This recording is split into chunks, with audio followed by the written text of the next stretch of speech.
Okay. Chronic and habitual liar!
Wow, that's a great song. That was the newest from Art in America. Well, newest I would assume, right? This is the newest album from Art in America In 30 years. in 30 years. And yeah, I gotta ask. I mean, where you guys been?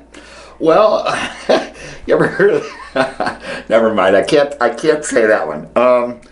We've been playing golf and fishing and eating. Teaching art, teaching music. No, seriously, it's sort of like the Rip Van Winkle story where we went to sleep and 30 years later we woke up and oh my gosh, what happened? Yeah, musically I say the same thing, and we're not ignoring you. Hey, Chris, what would we say it? This is a family enterprise. You're all siblings in this interview at least. We have from L.A. We have Chris, their brother Chris. Chris, are you with us? Yeah, here I am. Okay, can you hear us? Okay, there. Yeah, I sure can. Okay, yeah. I mean, I was really excited. A few weeks ago, I was talking to Laura Fetterbush. She's a harp player based out of Ann Arbor. Oh yeah. I think she ran into you some time ago. Yeah. And she texted me or Facebook messaged me and said that Art in America was being interviewed on the Ann Arbor NPR station. and so I couldn't get in time to listen to it, but I friended your, liked your Facebook page, and you do have a Facebook page out there now. Yep. So we want to give that information out too. So shamelessly self-promote, okay? All of you, okay? Chris, you got that too? Sure. Okay. So anyway, I mean, this is a real pleasure. No, I think I have a picture of you too, Chris. I mean, I'm assuming this is you in L.A. because in the skyline here, I can't imagine. It looks like image goes. Okay. I'm not a novice really, but this is kind of geeked up because I always liked your music, and I knew you guys were from the Detroit area, or whereabouts were in Michigan were you from? Well, Bloomfield Hills. Okay. That's where we moved there from Ohio, Lakewood, Ohio, in '67, right around the Detroit riots of '67. Okay. And that was our introduction to Detroit. And Started out as a top 40, top bar band for many years. Well, I don't know. well, it was funny. It was top 40 interlaced with Genesis. Yeah. And some pretty obscure, Passport. I don't know if anybody remembers that jazz band from the early '70s. We did Passport. We did King Crimson. And we did a lot of our own songs too. We had, at that time, we were called Father, and we had a electric violin. My sister played that. So it was even a little stranger because of the electric violin and the harp. And another family member. Yeah, no family member. Yeah. Also, okay. Can you see up there in that little? Yeah. Okay, if I show a picture, can you tell me who that is? Is that Chris? Can't really Yeah, see that's it very Chris. well. Yep. Okay, Yep. Chris. Yeah. So, sorry, I said I didn't go through them and get a chance. I wanted to get you guys in here because and get this interview going because I was just really geeked up to hear that you're still doing music and when did you decide to go back in the studio and reform or whatever? Well, Chris, you want to field that one? Yeah. Yeah, I'll take the floor here. Well, essentially, everybody's been an active musician for the last 30 years. Catherine's been keeping up on her harp and played in a local band in the Detroit area called Standing Pavement, I believe. Yep. And Dan's been playing in various bands in Detroit and practicing in a rehearsal room, just having fun playing the drums. And I've been writing for 30 years, at least 100 different songs, and I actually sent 64 of those songs to David Hentschel when he asked for them. So essentially, I work at a day job, as we all do. We all have jobs, and I got a call from an agent in New York, he's an agent in Southern California named Nick Camus. And he said that he was the agent for David Hentschel, and Hentschel was wondering if we were interested in doing some recording. And he said, but he's only looking for live bands. So I said, oh, we're a live band. We play we practice 3 times a week. We're still doing shows. And I basically lied through my teeth because, this is David Hentschel. David Hentschel worked on my favorite albums, 5 albums for Genesis, during their best period, in my opinion. And so we touched base with Hentschel. I touched base with Hentschel that weekend, and said, we kind of left it. If you like the music, let's see if we want to go forward. And he loved the music and said, I'd like to go forward. So here we are.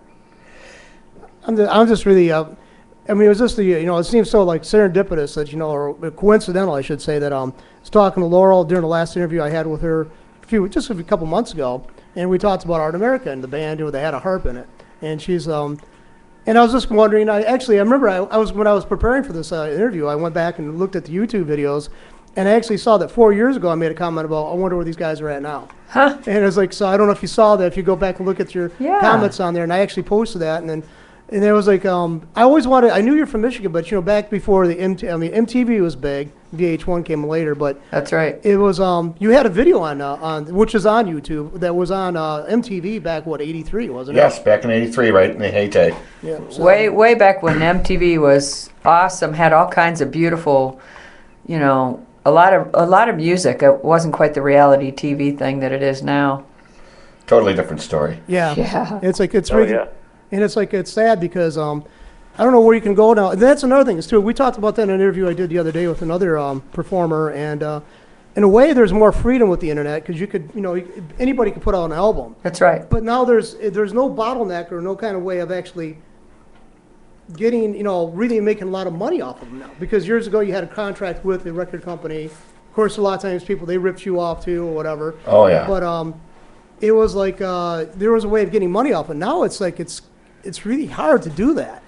Yeah, and the other interesting thing is there's no filter now either, because now everybody can put anything they want to out there. I think before the record companies were the filter. They were the channel that knocked out some of the, people who weren't good enough, or just the quality wasn't Well, the quite problem there. with that, though, too, is they knocked out a lot of good stuff. They did do that. I mean, that's classic. In fact, they usually pick the crap.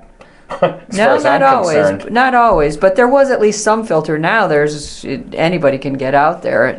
I will say that if you are going to succeed in the business now, you better be incredibly good and at the top of your game, and have all the connections in the world. Really. Because now Chris, you obviously been part of this for all these years as well. Too many pockets here, Dan. Turn it off. Anyway. I do. I've just got pockets everywhere.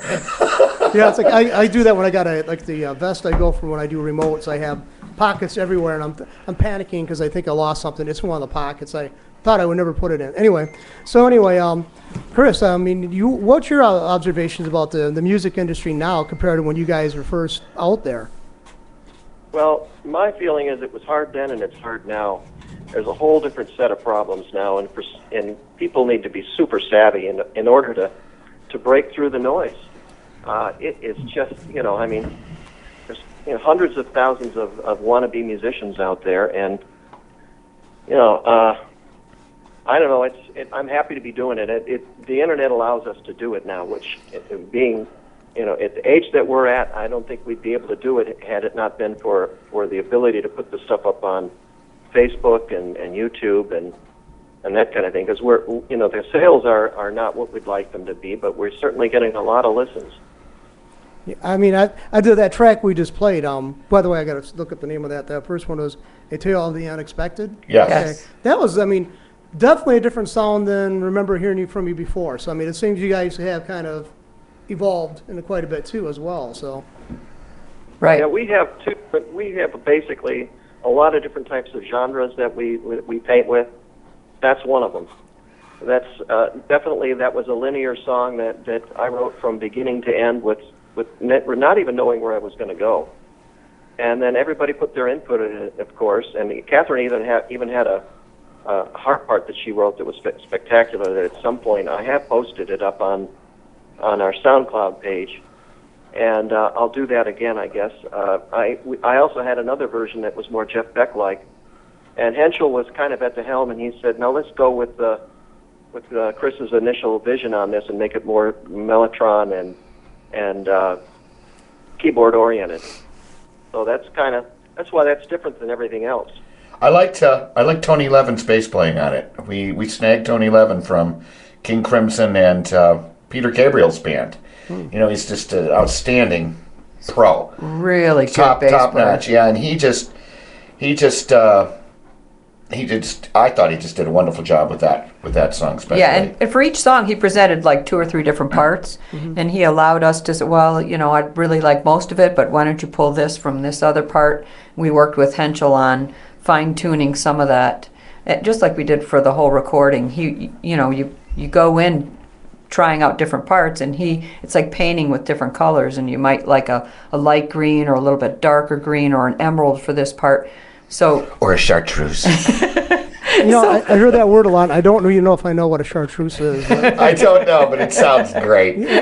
but no, I just actually you keep on bringing the name up though. As a producer, right? You'd call it Hentschel, right? Yeah. Yes. I'm going to have to actually go do some research on his career because it sounds very interesting. But I've never. I think maybe I've heard the name, but I just didn't. Now you're talking about it. It seems like it's an important person, obviously, in your lives. What was interesting was on our wrap up, we had a big party at Chris's house, and Chris had Chris. You might want to talk about this. That channel out there that just plays old hits, and he was connected to almost every song that was on the radio, one after another. That's how many artists he's worked with. He's worked with Elton John. He did some actual Moog synthesizer work, I believe, on Rocket Man. He cut his teeth on the Beatles, working with the Beatles in their studio. What was the name of that studio? in Chris Road. yeah, Road. yeah. So that's where he cut his teeth. So he's worked with a lot of the greats. Actually, his studio that he started in as a what they call a T-boy. I'm not sure what a T-boy does, but at any rate, he started at Trident. Trident, that's right. And that's where Queen they were connected with Trident, and they did the recording at night because they were allowed to do it because they were doing the same thing. They were basically just step and fetch it kind of guys, getting tea for the crew. And actually, David Hentschel played the ARP synthesizer on Rocket Man. It's the very first ARP synthesizer, I think, on record. Wow. And, Yeah, he's a musician himself. He's quite good, a really good musician besides being a producer. And he writes music for movies. He's done Educating Rita, which I've seen with Michael Caine. He did the music for that, and he did a lot of piano work, a really nice piano solo on our signature song on this record called Someday. Yeah, I'm just amazed because, it's just like, obviously, like I said before, in the day before the internet, you heard about Art America. You did have local radio play, WWC. Oh, we had national. National. Also, another band was 707 was from down Detroit area. Mm-hmm. Actually, I got to talk to or correspond with the guy who was actually one of their lead singer, guitar player. He's now a minister down in Georgia. Wow. He posted the video on YouTube, and I got a chance to talk to him about that. That's kind of cool. But these two of the bands I like because they're from Michigan. I try to support hometown talent. Even when you're from Michigan, Detroit's hometown. When you see them coming to national prominence, so. But I was just really I was just wondering where everybody went. 707. I don't think they have any plans to reunite. He didn't mention that. But well, one of the interesting things is that Chris has been writing songs all along, and writing in a wide variety of styles, and as he said, in different genres, and so that hoping that sometime we would be able to Someday. Yes, produce the music again, and then when the opportunity presented itself, we jumped on it. yeah, now this piece that we just played, and we'll get to another piece somewhere down the road here and during the conversation. But this is kind of like I said, I get really sour about doing political shows because I don't like politicians. I have a real contempt that I can't hardly conceal when I'm around them. But musicians and especially your band, it was around when I kind of have more of a less cynical view of the world, and it was just like it was an exciting time. I know I guess people now when they're growing up, they hear the music that means something to them, but it doesn't mean anything to me. The stuff I'm hearing on the radio now just doesn't mean anything to me. Katy Perry never will mean anything to me. Yeah, there's a lot of that. It's funny. She was recording at the studio we were at out in L.A. Katy Perry. She, I agree with you. There's just a lot of that. I call it cheap music. It's just, I can't see any longevity to it. It's, what I mean? It's not something you're going to be able to listen to 30 years from now and just go, wow, or you're just going to go, ew. You're saying something, Chris, or I heard you chime in there. Well, I can speak. I agree with Dan, by the way. Pop music has always been disposable, but hopefully some of it does stick around. Essentially, getting back to A Tale of the Unexpected, that was, by the way, that title was from David Hentschel. The song is kind of bifurcated. There's two meanings to this song. The first is it's about our project, and that's my voice at the beginning of the song saying, hello, I'm answering the phone. That's supposed to be David Hentschel's phone call.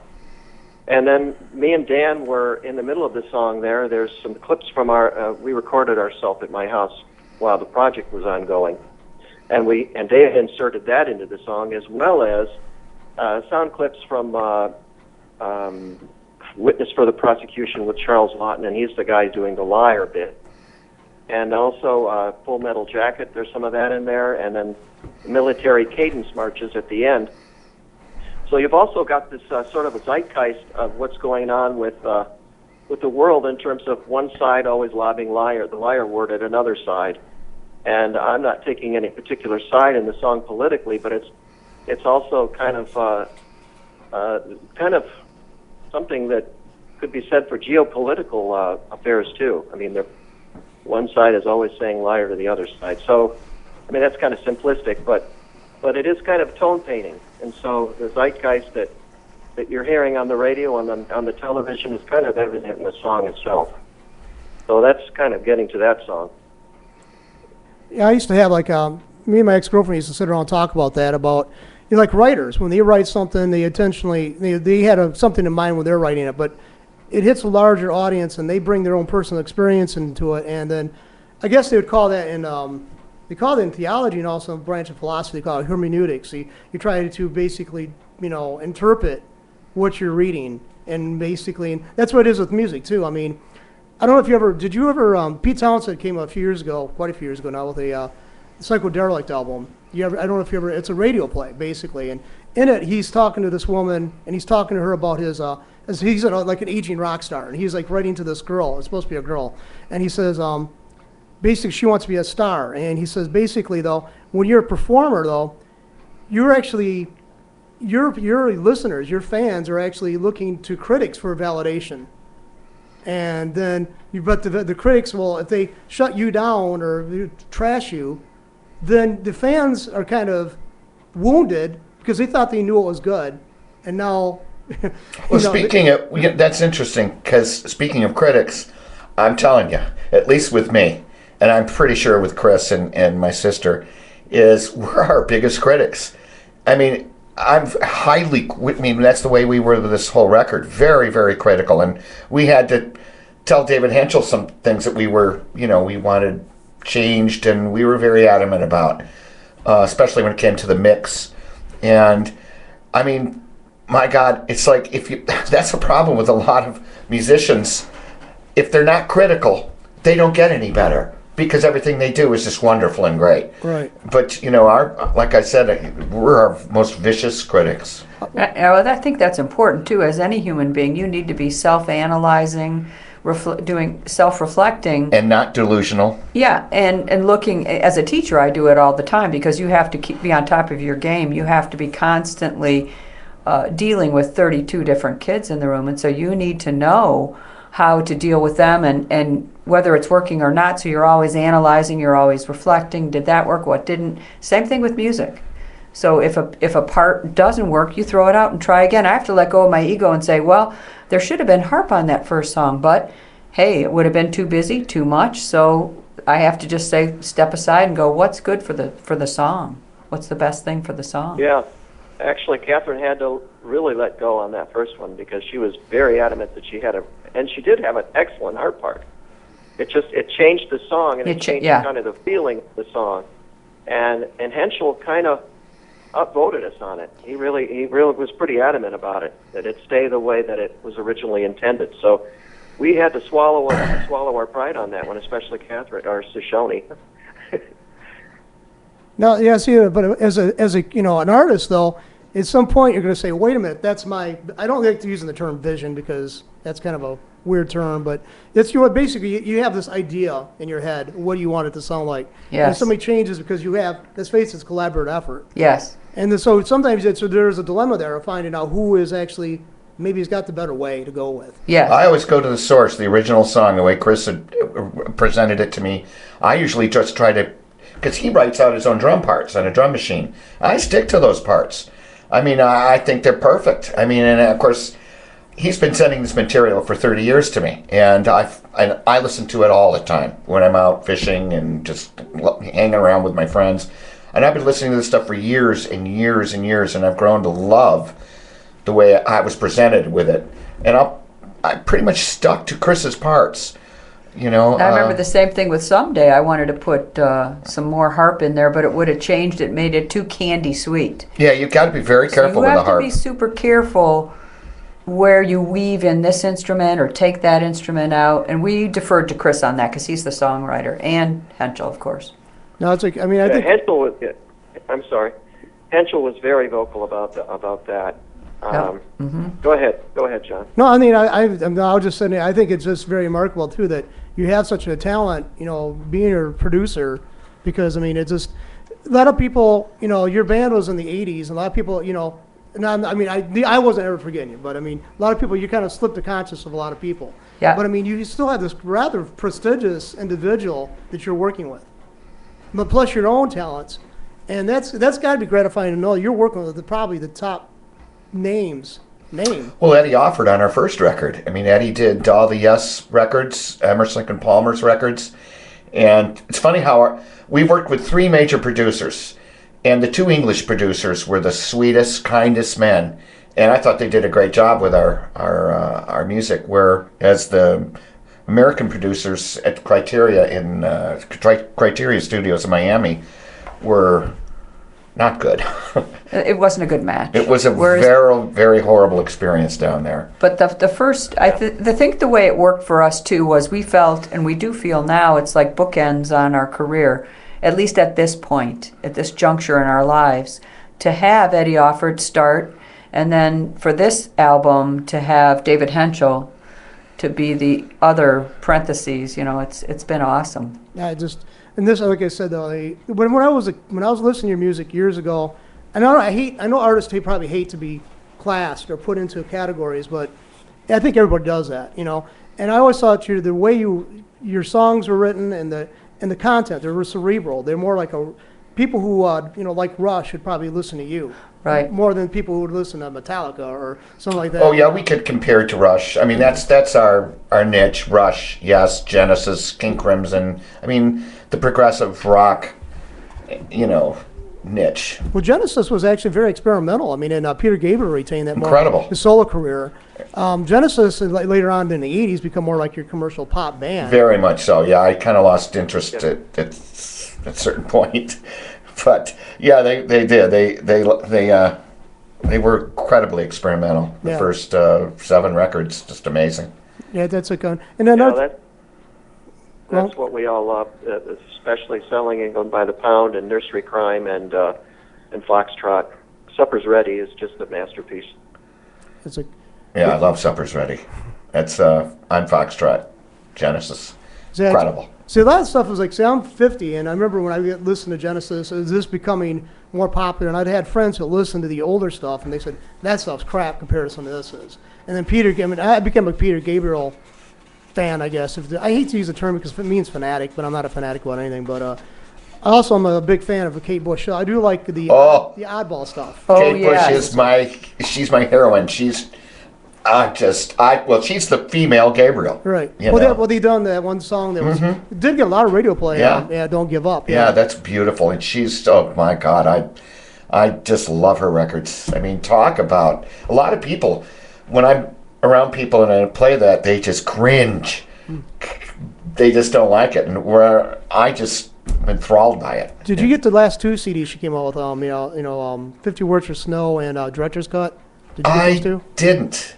I got the one where she painted, I think, the cover of a girl on the cover. I forget. That was about 10 years ago. These came out the past about 3 years. No, this would have been. No, I haven't heard them. Yeah, Director's Cut came out first, and then 50 Words for Snow came out soon afterwards in a few months.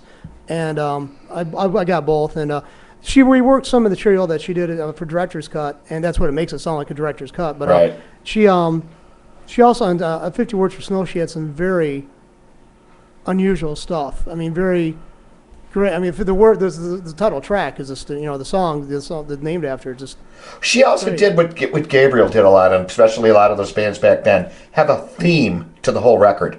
Yeah. That she did a lot of theme records. That the Dreaming, that was a theme. The one after that, I forget the name of it, where she climbs up Hounds of Love. That's it, Hounds of Love. It's got a theme running through it. It's just dreamlike, and it's just. Yeah, that's one that she had. In the video, she had Donald Sutherland play Wilhelm Reich, I think it was. Oh, yeah. I've read more about that, and that wasn't for a pop star, and she's considered a pop star in England. She's considered like avant-garde here or something, but, she had such a widespread interest in all kinds of fields and bizarre stuff in some people's eyes, Yeah. But she was an amazing, right? I mean, I think she is a talent. I mean, oh, yeah. You say that. Incredible. And we'll get back. No doubt.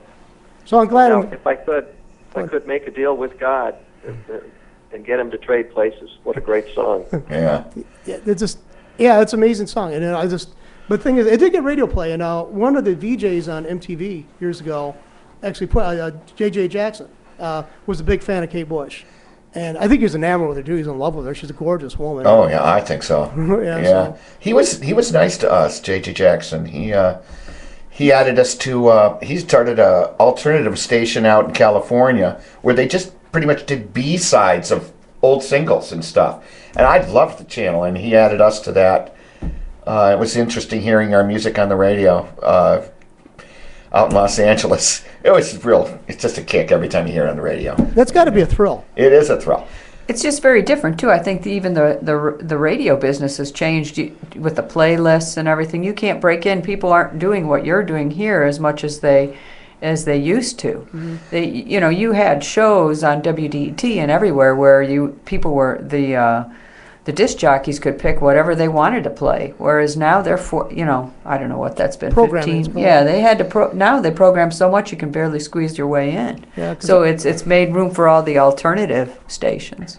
I see one of my ex-girlfriends is she wrote for Cream Magazine, plus she also worked for CK 105 as a late night DJ on weekends, and so when we were dating, we went to probably 200 concerts. So that's all we were doing. Was every weekend was a concert somewhere, So it was like, and I was exposed to a lot more of the bands than I've ever probably would have been before, because I was just a radio listener. But anyway, you guys are just. I mean, this is an amazing. But that first track was amazing, and when we go to another track, which one would you want me to play? Someday. Okay, and that's number 3. Someday, and then I Am I. Okay, so do you want to go to a song? Give you guys. Yeah, Let's go to Someday. Let's go to Someday. I'll flash up some of the pictures you sent me, and Okay. I've been putting up a couple there, so I'll go to number 3 here. On let me find my. Let's see. Very primitive way of doing this, but it works. But okay, I'll go open. Okay, and we'll play number 3. Like I said, and when this is playing, I'll put up some of those pictures you sent. Okay. Okay, sure.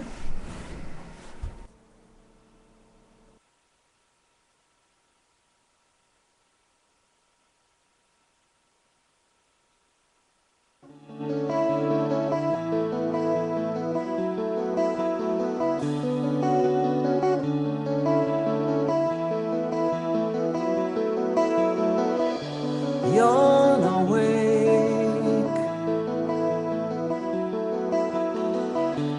different day, same problem,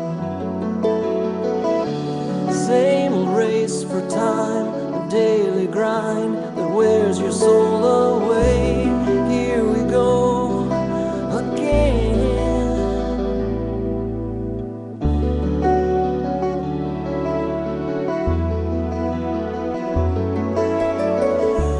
Holding on, holding out for something. Time is counting down, a turn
the break of day.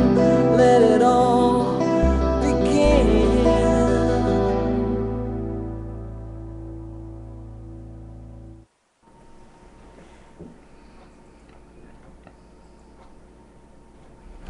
That was amazing, really. I mean, I think you definitely show. I mean, I loved your stuff when I first heard it all those years ago. Thank But you. I can definitely see a maturity in the songwriting quality. Lyrics, the way it was put together. Just an amazing job there. I love David's piano solo in the middle. Just love it. It's Yeah, so. we're definitely proud of that one. Yeah, that's just an amazing one. I mean, I'm just like, I was listening to that, and I was like, literally awestruck with that. I mean, just a beautiful, beautiful song. Thank you. Thank you.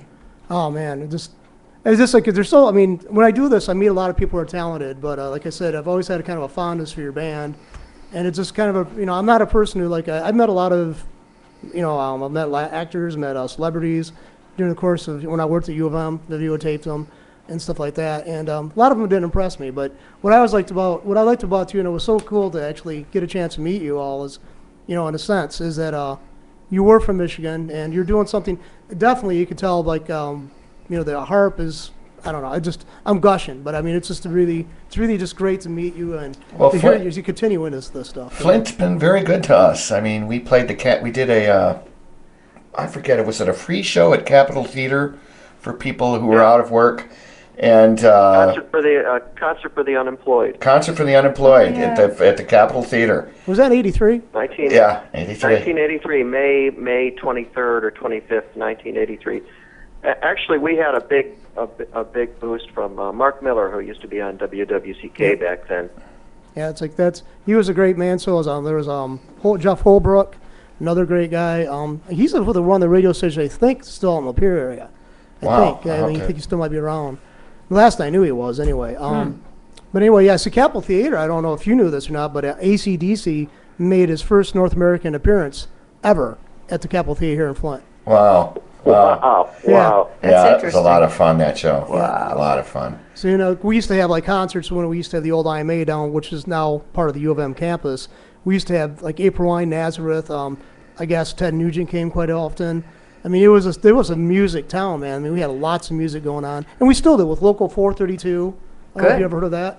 Uh-uh. It's a all ages show and run by Joel Rash. He's been involved in the music industry for about 30 years himself, 30 some years. And I worked with him when I was over at U of M Flint, and he's always kind of a concert promoter, and he's always had the all ages show at different venue, different buildings downtown Flint. But he's always been downtown Flint. He does a great job of bringing in acts and stuff that are later on going to be the really big ones. So Yeah. he may be eventually. I'll give you his contact information. Maybe Sure. you can That'd be talk to great. him too. Yeah, it'd be great. Actually, I have some information about that show. On this Hentschel Sessions album, there is a song directly from that show. That was a live radio feed. And that song is called Can't Stop It. Yep. And then there's another one that's included as a bonus track on our first album, on the re-release of the CD.